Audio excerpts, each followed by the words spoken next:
The mayor of Minneapolis and the Hennepin County Sheriff have both asked Governor Tim Walz to call out the National Guard for help.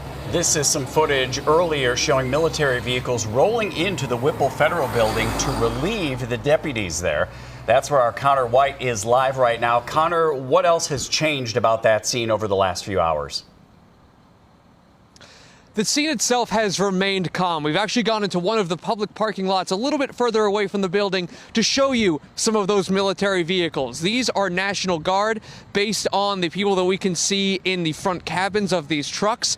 They are in military camouflage with reflective vests. That is what state officials have said will denote National Guardsmen versus other kinds of military or law enforcement. We actually saw someone delivering pizza to those trucks just now, so presumably the area directly in front of Whipple remains calm at this time as some people continue to show up in these sub-zero temperatures. Now, it was here at Whipple that Border Patrol Commander Gregory Bovino provided a press conference, a delayed one, as there was one scheduled prior to the shooting of Alex Pretty. That is the 37-year-old who was shot and killed by a federal agent this morning. Now, Bovino, this was then echoed by Secretary Kristi Noem, presented without providing any kind of evidence that Pretty was there to try to harm law enforcement. This is a man who had a permit to carry and legally purchased that weapon, according to sources. Now, bystander video shows that as federal agents approach and pepper spray him, there is no gun in his hand that we can see. Bovino and DHS said that an agent with 8 years of Border Patrol experience needed to fire defensively, but when pressed on the videos that contradict his position online, he was quick to deflect, ultimately walking out of today's presser, only answering 2 questions briefly.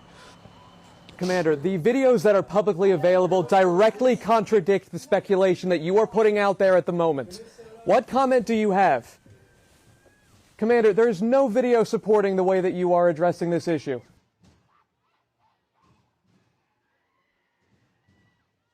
Those questions not addressed at that time. We were ushered out of the room quickly, and Secretary Noem in a press conference just in the past hour that we showed you a snippet of, repeating the DHS line of events that he did as well. So clearly no difference in the version of events coming from the federal government, despite a litany of videos that are now on social media that we are looking into that show different angles that seem to contradict what they're putting out there, Frank.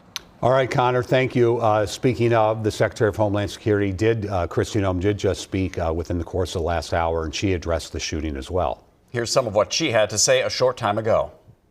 But I want you to not distract away from the facts of this situation. Our law enforcement officers were there doing a targeted operation against an individual who was in this country illegally and had a criminal conviction for domestic assault with intent to do bodily harm and other convictions as well. This individual went and impeded their law enforcement operations, attacked those officers, had a weapon on him and dozens of rounds of ammunition, wishing to inflict harm on these officers, brandishing like that and impeding their work that they were doing.